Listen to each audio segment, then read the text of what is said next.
Princ od Vranje će nas predstavljati na Euroviziji i to već svi znamo. A večeras je drugo polufinale. Sinoć je završeno prvo, a Hrvatska se nije plasirala, a stanje na tabeli na kladionicama se malo već promenilo.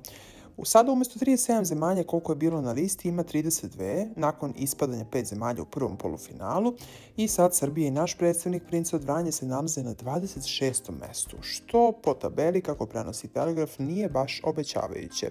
Princ nastupa u drugoj polufinalnoj večeri 15. marta od 21 sat. Na prvom mestu je i dalje Švedska kao favorit za pobedu, a za njom odmah ide i Austrija, Francuska, pa Izrael i Holandija. Sad pitanje je šta će to biti u finalu, koliko će se promeniti, koliko će žiri dati kome, priča se da će žiri možda najviše dati Austriji. Sve to može vrlo lako da se promeni ako gledamo i glasove putem SMS poruka, to se na kraju sve sabere i možda neće biti ni ovi koji su najveći favoriti pobednici.